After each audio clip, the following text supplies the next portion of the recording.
The city of Vancouver, Canada, had never seen a wedding quite like this one, or at least not one that would end in such unimaginable horror. The sun rose over the mountains, casting golden light across the elegant venue where guests had gathered to witness a union that was supposed to symbolize love, family, and new beginnings. Inside the beautifully decorated hall, floral arrangements stretched toward the ceiling. Candles flickered gently, and soft music filled the air. Laughter and excitement buzzed among friends and family, all anticipating a perfect day of celebration. At the center of it all was Sophie Reynolds, a 28-year-old bride known for her kindness, charm, and vivacious personality. Sophie had spent months preparing for this day, choosing every detail carefully, from the delicate lace of her wedding gown to the carefully selected flowers and the music that would play as she walked down the aisle. She had dreamed of this day for years, imagining the smiles of loved ones and the warm embrace of her groom, Nathan Carter, a man admired for his success, charm, and devotion to Sophie. On the surface, the relationship appeared flawless. Nathan and Sophie had met through mutual friends several years ago, and over time, their bond had grown. They had weathered ordinary challenges, long work hours, differences in opinions, and the usual pressures of planning a wedding, but they had overcome each hurdle together, leaving friends and family confident in the stability of their union. Yet, as perfect as everything seemed, there were undercurrents that no one could see, tensions simmering quietly in the background, secrets long buried, and resentments that had been waiting patiently for the right moment to surface. Among these hidden pressures was Margaret Carter, Nathan's mother. Margaret had always been a dominant presence in Nathan's life, loving in moments, controlling in others. She had nurtured high expectations for her son's life and relationships, often scrutinizing every decision he made. Sophie had known from the beginning that Margaret's approval was important to Nathan, and she had done her best to respect boundaries, make a positive impression, and build a cordial relationship. But even with her best intentions, there were moments of friction. Small disagreements over traditions, family expectations, and past incidents lingered quietly, almost imperceptibly beneath the cheerful surface of wedding planning. 5 years prior, a minor but personal incident had occurred between Sophie and Margaret, something that Sophie had long forgotten, but which Margaret had never forgiven. While outsiders would have dismissed it as trivial or inconsequential, in Margaret's mind, it had grown into a symbol of disrespect, a personal slight that had never been atoned for. Over the years, Margaret had stored this resentment silently, never revealing the depth of her anger to anyone, including Nathan. Yet, as the wedding day approached, this buried anger began to surface subtly, manifested in sharp glances, cold remarks, and tiny acts of control, which Sophie noticed only sporadically, never imagining the full extent of Margaret's simmering hostility. On the morning of the wedding, Sophie's excitement was palpable. She moved through the preparation rooms with radiant energy, assisted by friends and bridesmaids, unaware that the day she had envisioned as perfect would turn into a nightmare. Nathan arrived early, attentive and nervous, unaware of his mother's brewing malice. Friends remarked on the warmth between the couple, the affectionate gestures, and the laughter that seemed to fill every corner of the venue. It seemed for the moment that nothing could go wrong. Yet beneath the smiles, Margaret's emotions were reaching a critical tipping point. Her resentment had been carefully hidden for years, but as she watched Sophie walk down the aisle, wearing a gown that symbolized innocence, joy, and new beginnings, the memory of that incident from 5 years ago surged forward with a force she could no longer contain. To anyone observing, the mother-in-law appeared composed, even supportive, but inside, a storm had been quietly assembling, fueled by years of grudges, perceived slights, and the belief that Sophie had wronged her in a way that demanded reckoning. This day, meant to celebrate love and unity, was about to become a stage for the collision of past and present. for buried resentment to erupt with devastating consequences. Every smile, every word of congratulations, and every joyful gesture was about to be overshadowed by a violent act that no one could have anticipated. Friends and family, excited for the ceremony, were blissfully before the day of the wedding. Sophie Reynolds had lived a life that, on the surface, seemed ordinary, yet underneath it was marked by quiet resilience, careful navigation of relationships, and moments that would unknowingly set the stage for tragedy. Born and raised in a small suburb of Vancouver, Sophie was known by friends and neighbors as kind, empathetic, and meticulous in her approach to life. She excelled in her career, maintained close friendships, and always carried herself with grace and composure. But Sophie was also deeply aware of the delicate balance required when dealing with families, expectations, and relationships, especially one as complex as the one she had with Nathan Carter's family. Her relationship with Nathan had begun nearly 6 years earlier, blossoming from a friendship into love that seemed effortless.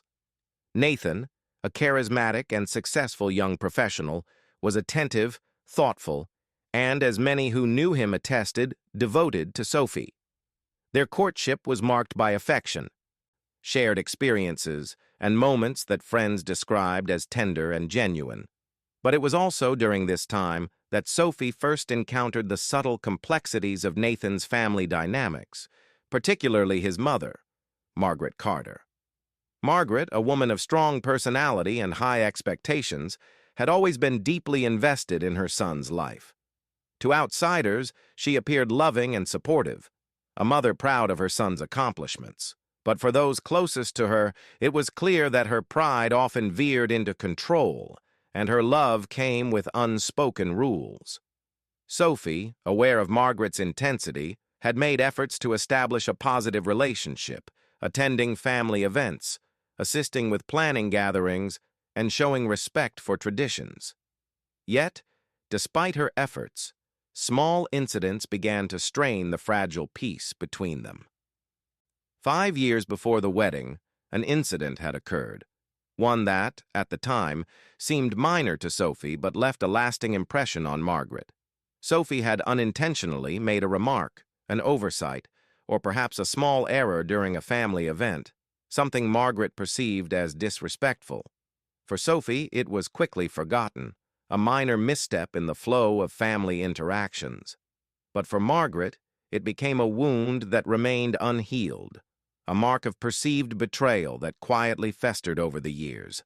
She never spoke of it openly, never confronted Sophie directly, but it lingered in the back of her mind, shaping her perceptions and quietly influencing her actions toward Sophie in subtle, almost imperceptible ways. Over time, Sophie noticed occasional shifts in Margaret's demeanor, a sharp look during family dinners, a curt remark about manners, or a pointed comment about traditions, all subtle, easily dismissed by anyone who didn't know the history. But Sophie, sensitive and perceptive, felt a tension she could never fully understand. She would smile, respond politely, and attempt to maintain harmony, always aware that she was navigating not just her relationship with Nathan, but also a delicate, unspoken dynamic with his mother. Nathan, devoted to Sophie, was largely unaware of the depth of his mother's lingering resentment. He trusted Sophie completely and believed in her good intentions, assuming that any minor friction with Margaret was simply typical family dynamics.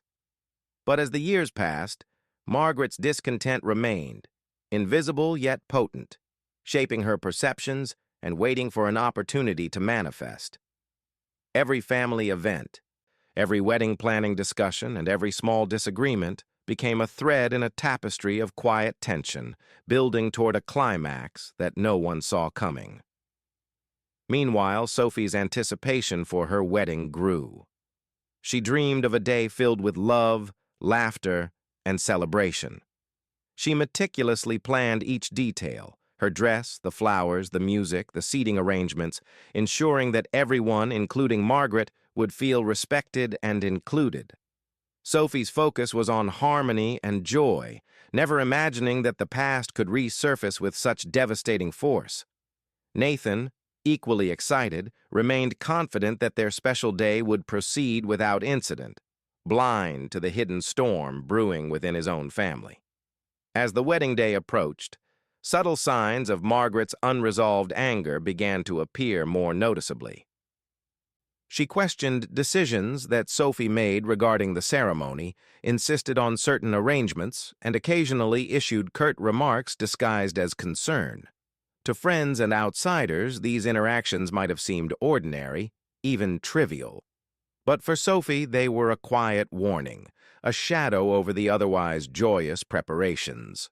She tried to remain calm, polite, and accommodating, never realizing that beneath the veneer of control, Margaret's emotions were intensifying, nearing a breaking point. The final week before the wedding was a delicate dance. Sophie balanced the excitement of joining her life with Nathan's, with the subtle tension that lingered around Margaret. Every interaction, every gesture required careful navigation. Sophie's friends encouraged her to ignore the minor slights, to focus on her happiness and the love she shared with Nathan. But in private moments, she felt an inexplicable unease, a sense that something unspoken was waiting for the perfect moment to emerge. And then, the day arrived. The flowers were perfect, the music set, and guests began to take their seats, unaware of the invisible tension simmering at the edges of the ceremony. Sophie, radiant in her gown, moved through the final preparations with grace, excitement, and anticipation. Nathan, nervous yet elated, awaited her arrival at the altar. Margaret, poised and seemingly composed, watched silently, her eyes betraying nothing of the storm that had been quietly forming for 5 long years. The wedding hall was bathed in soft golden light, the scent of roses and lilies drifting through the air. Guests filled the rows of chairs, murmuring quietly as the orchestral music played, the soft melodies meant to set a mood of joy, romance, and celebration. Cameras clicked, smartphones captured candid smiles, and laughter floated through the air. Yet beneath the cheerful atmosphere, a tension, imperceptible to the eyes of the guests, began to tighten its grip on the room. Sophie Reynolds moved gracefully toward the altar, her train sweeping elegantly across the polished floor. Every step was calculated, every movement rehearsed, every smile carefully measured to reflect the joy she felt in her heart. Her eyes, bright with excitement, scanned the room briefly, acknowledging familiar faces, friends, cousins, colleagues, and distant relatives, none of whom could sense the undercurrents of danger lurking in plain sight. Beside her, bridesmaids offered quiet words of encouragement, sensing her mix of excitement and nervous anticipation. Nathan Carter, standing at the altar, radiated pride and happiness. He adjusted his tie, straightened his jacket, and glanced once more toward the doorway where Sophie would appear. His mind, however, was only partially focused on the ceremony. Beneath his calm demeanor, a subtle anxiety stirred, a nervous anticipation that today's perfection was fragile. He trusted that everything would go smoothly, but as he stole a glance at his mother, Margaret Carter, a faint unease tugged at him. Her expression was unreadable, her eyes fixed sharply on Sophie, betraying an intensity that he didn't fully understand. Margaret had rehearsed her composure meticulously. From the moment she arrived at the venue, she carried herself with elegance. Every movement deliberate, every gesture controlled. To anyone else, she appeared calm, even supportive. Yet within her mind, a storm raged. The incident from 5 years ago, buried yet never forgotten, had accumulated in her thoughts, and the sight of Sophie in her wedding gown brought every memory to the surface. Margaret's anger, restrained for years, had been sharpened by anticipation, fueled by the belief that Sophie had wronged her family in a way that demanded acknowledgement, even if that acknowledgement had to be expressed through force. As Sophie approached, Margaret's eyes never wavered. She examined the gown, the smile, the radiance, and in that quiet moment, the past and present collided within her mind. Guests applauded politely as Sophie walked forward, but Margaret's attention was singular, laser-focused, as if the universe had narrowed to a single point, the culmination of years of resentment and perceived betrayal. To the outside observer, Margaret's calm was unnerving, her stillness almost unnatural. But in truth, every nerve, every thought, every breath was coiled like a spring, waiting for the moment to release. Sophie and Nathan met at the altar. Their eyes locked, and for a brief instant, the world seemed to pause. This was the moment they had dreamed of, the pinnacle of their love story. Nathan reached for Sophie's hands, and she smiled, her own heart swelling with emotion. The officiant began the ceremony, speaking of love, commitment, and the promises to be made. Friends whispered quietly to one another, commenting on how radiant Sophie looked, how steady Nathan seemed, and how poised Margaret appeared, seated silently in the front row. But beneath this veneer of celebration, tension mounted in imperceptible increments. Margaret's hands, folded neatly in her lap, twitched slightly, betraying the undercurrent of agitation she otherwise kept hidden. Her jaw tightened as she followed each word of the ceremony.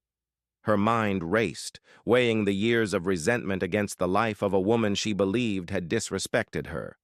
Memories, some vivid, some distorted by time, surged forward, old conversations, perceived slights, moments Sophie had long forgotten, all converging on this single critical moment. Sophie, completely unaware of the storm brewing behind her, continued to smile, laugh, and respond to well-wishers. Nathan whispered words of reassurance, brushing a strand of hair from her face. Completely oblivious to the danger that had settled into the front row like a shadow. Margaret's eyes, however, remained locked on Sophie, analyzing every gesture, every expression, every minor detail, searching for justification for the violent act that had been gestating for years. As the officiant moved to the vows, a subtle shift occurred. Margaret's breathing became slightly more rapid, her hands unclenched and then clutched the armrest repeatedly, a rhythm unnoticed by everyone else but unmistakable in its intensity. Sophie spoke her vows with warmth and sincerity, unaware that Margaret was mentally rehearsing the consequences of her pent-up fury.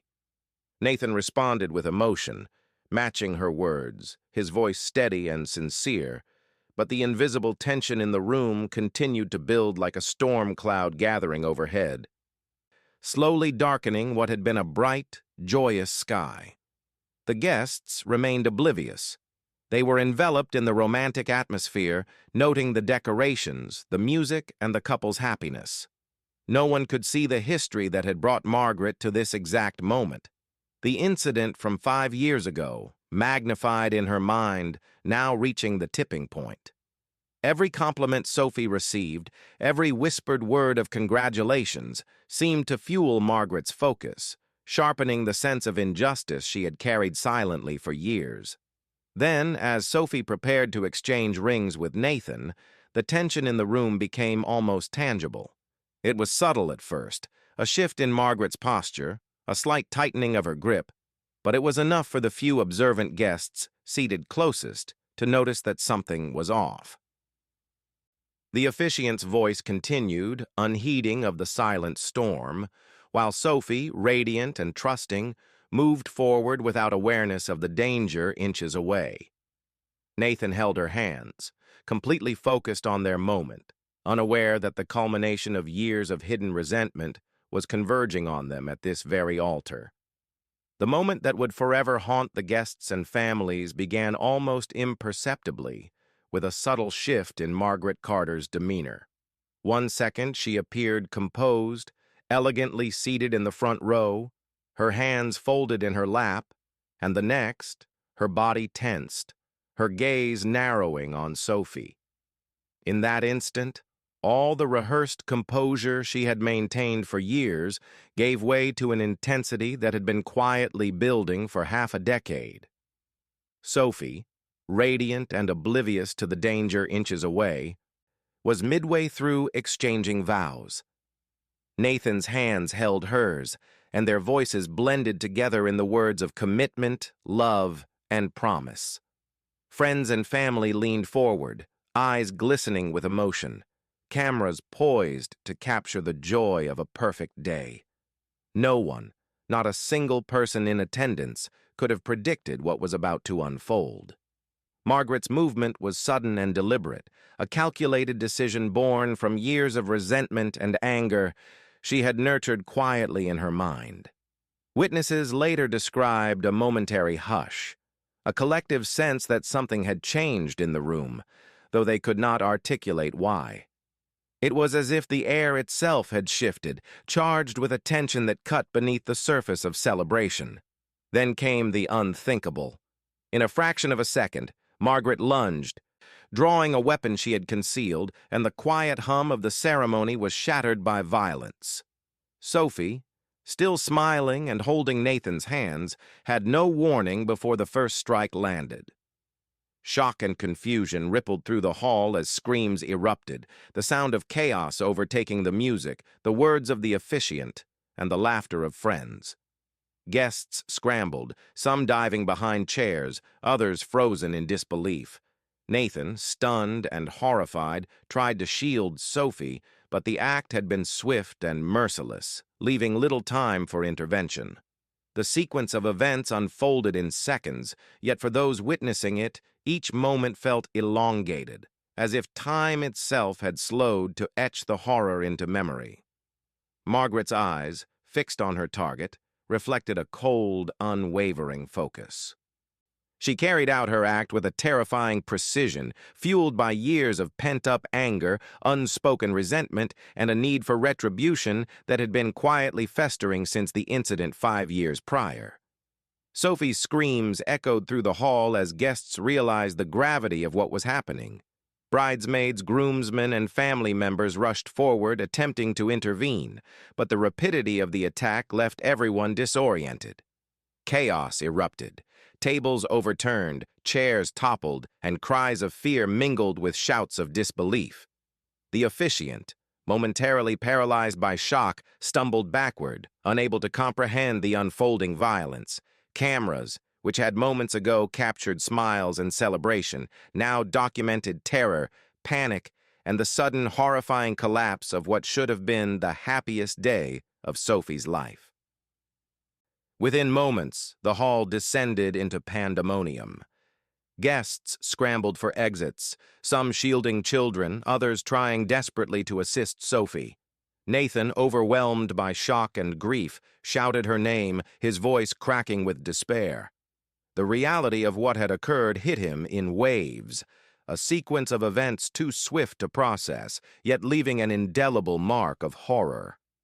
Emergency services were called, sirens wailing in the distance as the guests sought safety and attempted to comprehend the unimaginable act that had unfolded before their eyes.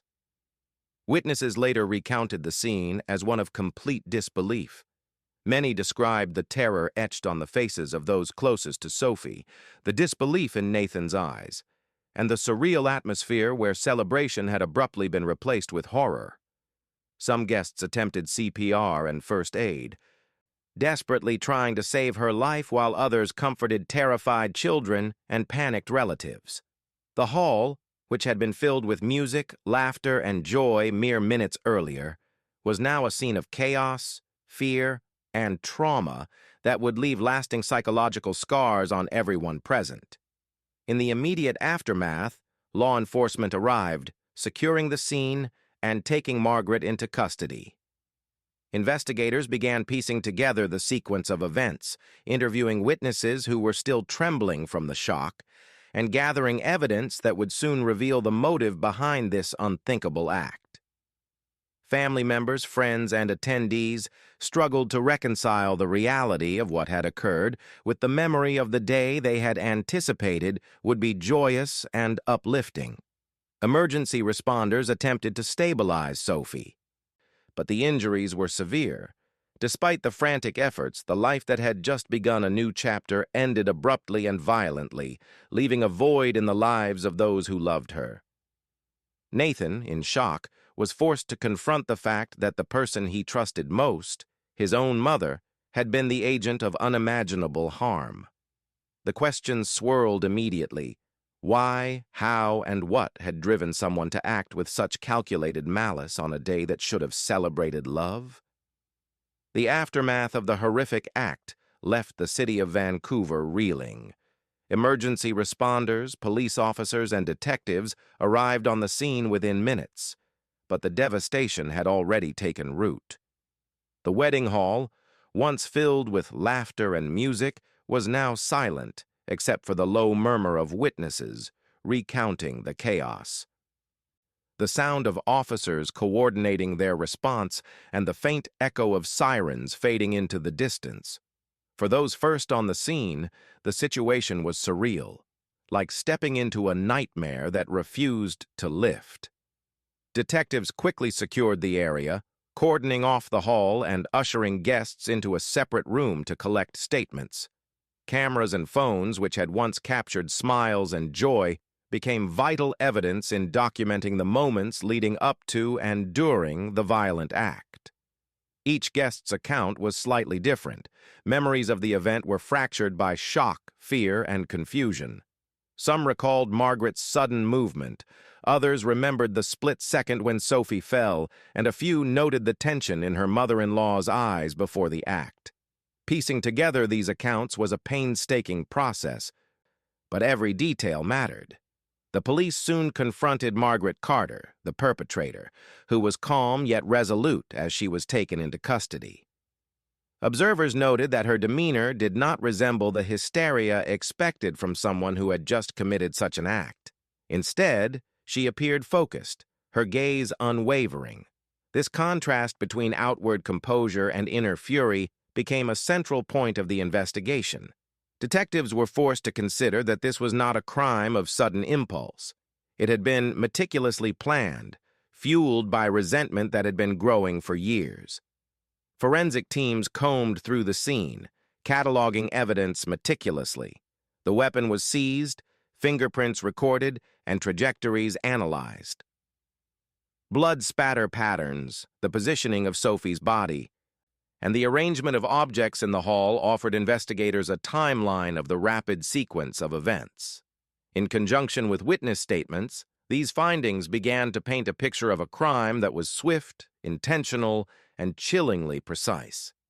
Each piece of evidence added to the understanding that Margaret's actions were not a spontaneous loss of control, but a deliberate act with roots in deeply held grievances.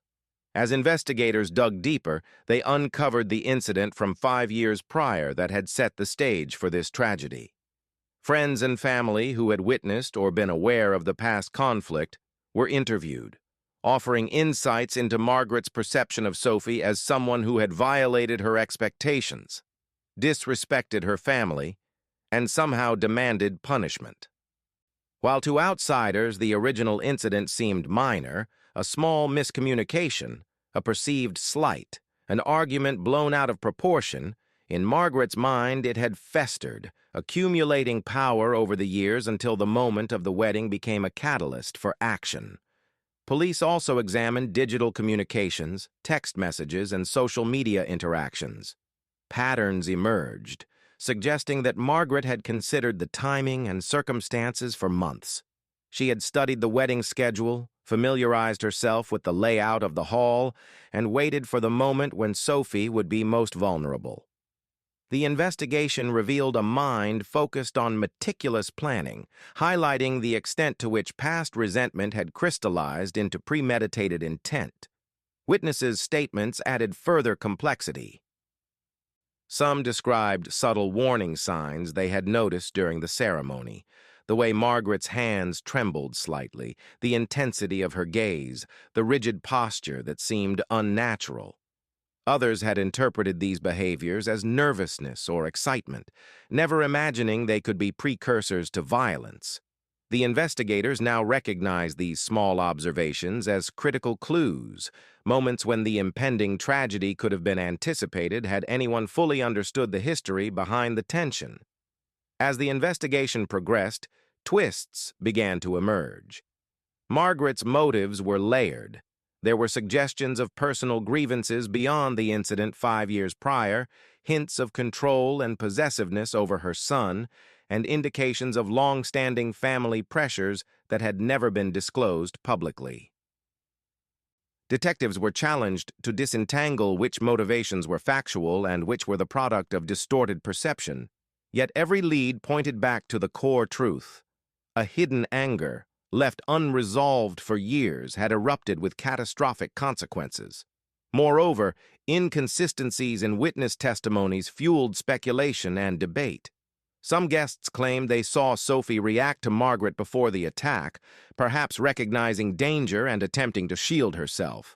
Others insisted there was no warning, that the act occurred instantaneously and without provocation. Investigators had to sift through conflicting reports, reconcile forensic evidence with human memory, and construct a coherent narrative from fragmented observations. Every minute detail, where guests stood, how they reacted, and what was said, could alter the understanding of the event and the motivations behind it. The twists didn't end there. Margaret, when questioned, provided statements that were at once chilling and revealing. She acknowledged her anger toward Sophie, citing the 5-year-old incident, but also hinted at deeper personal convictions regarding family honor and expectations that outsiders could scarcely comprehend. Psychologists called in to assess her behavior suggested a combination of obsessive fixation, rigid moral judgment, and long-standing unresolved resentment. These findings added layers of complexity to the investigation, forcing authorities to consider the interplay of psychological factors alongside tangible evidence. Even as the investigation unfolded, the community struggled to process the implications. Media coverage intensified, neighbors and distant family members shared their theories, and public fascination with the story grew. Every revelation seemed to open new questions. Could the act have been prevented? How did the family fail to recognize the warning signs? Was Sophie's fate sealed long before the ceremony began? These questions kept the story alive, driving investigators to uncover every nuance, every subtle clue, and every hidden motivation that had converged on that catastrophic moment.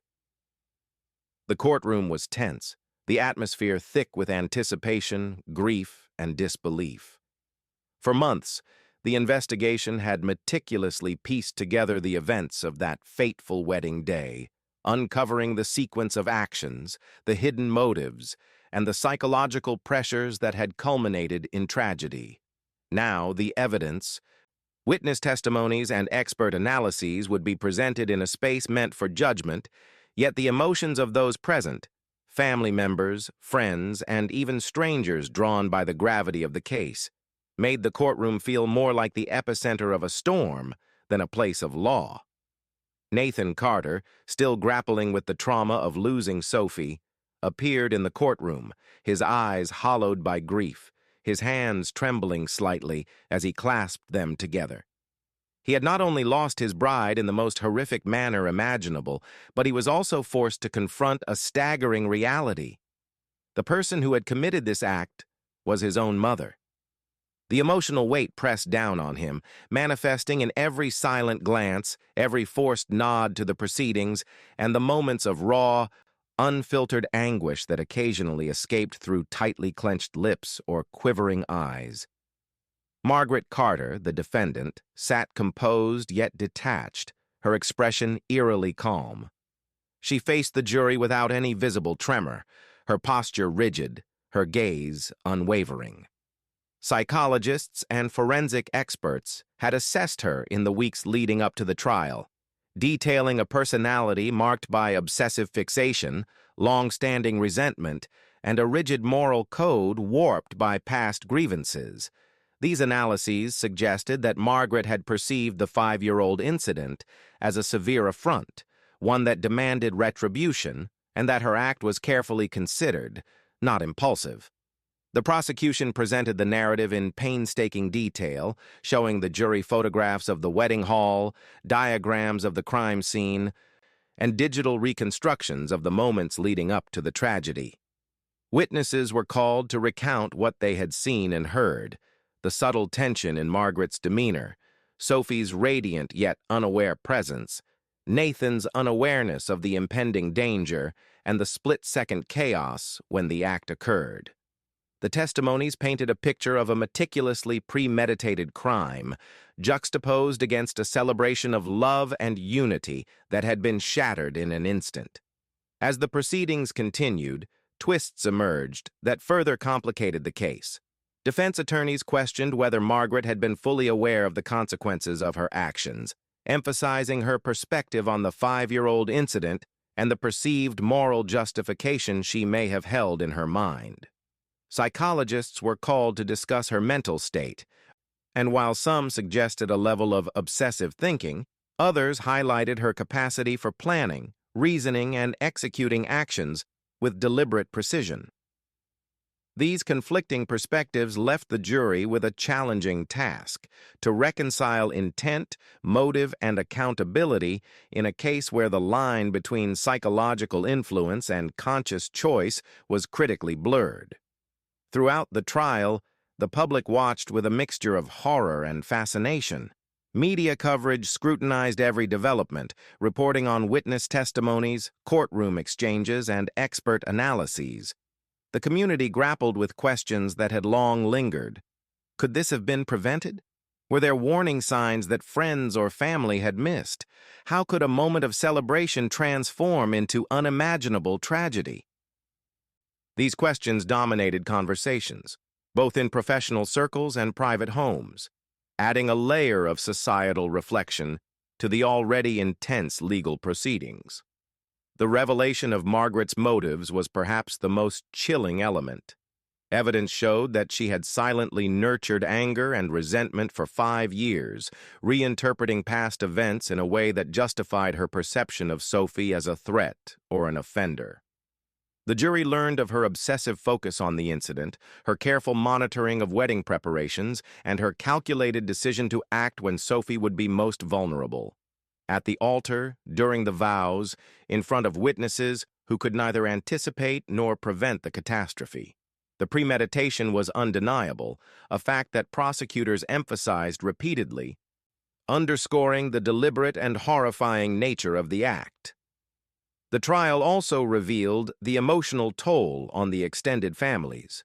Nathan's relatives, caught between loyalty to him and shock at Margaret's actions, struggled to process the dual realities of familial bonds and betrayal.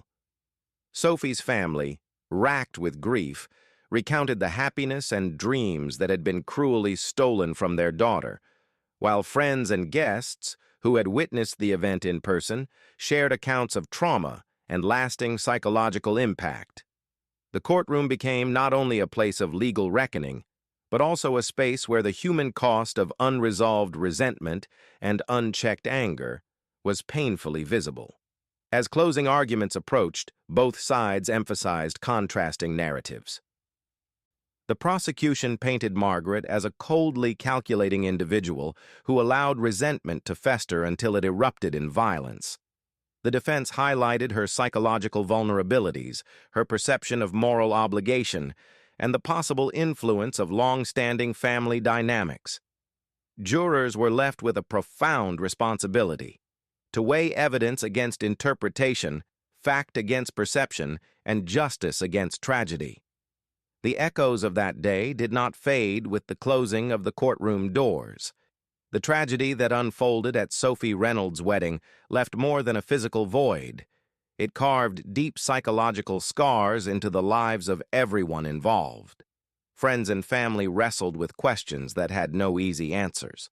How could a celebration of love, trust, and commitment be transformed so completely into an event of terror and grief?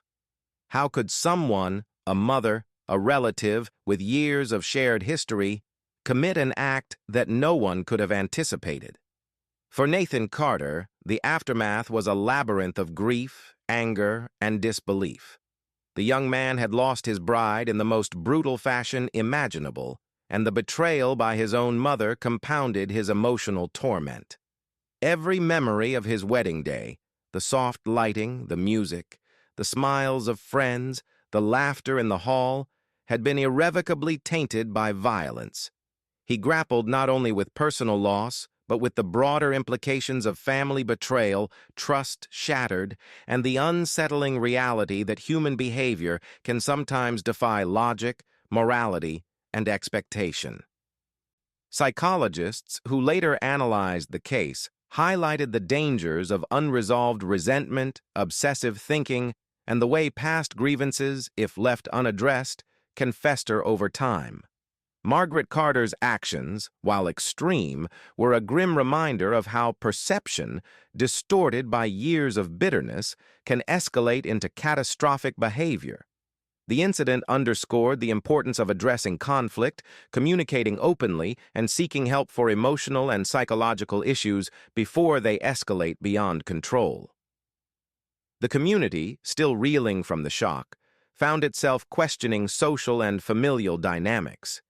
Conversations circulated around warning signs that may have been missed, subtle behavioral changes in family members, and the societal pressures that can sometimes amplify grievances. Experts weighed in on the cultural and psychological factors that may contribute to such tragedies, emphasizing that early intervention, awareness, and communication could, in some cases, prevent the escalation of hidden anger into violent acts. Guests who witnessed the event in person described lasting trauma. Many reported sleep disturbances, anxiety, and flashbacks of the horrifying scene, struggling to reconcile the joy of a wedding with the horror that unfolded. Trauma counselors emphasized that witnessing violence, even indirectly, can have long-term mental health effects, reinforcing the necessity for psychological support, therapy, and understanding in the aftermath of such incidents. The case also sparked broader reflection on human behavior, morality, and the fragile nature of trust. How quickly can a relationship, a family bond, or a moment of celebration be destroyed by emotions left unchecked? How often do individuals carry unspoken resentments that, while invisible, have the power to disrupt lives in ways unimaginable? These questions lingered in the minds of all who followed the story, haunting those who had been present and challenging society to reflect on the hidden depths of human emotion. As the echoes of this tragedy linger in our minds, we are reminded that the line between celebration and catastrophe can be thinner than we ever imagine. Sophie Reynolds' life, filled with promise and love, ended abruptly in a moment of violence that no one could foresee. The events of that day challenge us to reflect on human emotion, family dynamics, and the hidden consequences of unresolved anger. They also leave us with crucial questions. How can we recognize danger before it strikes? How do we navigate trust, communication, and empathy in our own lives? At Crime Depth 247, our mission is to bring you not only gripping, intense stories of real and fictional crimes, but also to uncover the lessons hidden within them. Every tragedy carries Canadian bride Khaled at altar by Groom's mother insights about human behavior, warning signs, and the importance of understanding psychological complexity. By sharing these stories, we aim to foster awareness, spark conversation, and encourage vigilance, because understanding the past can sometimes prevent the future.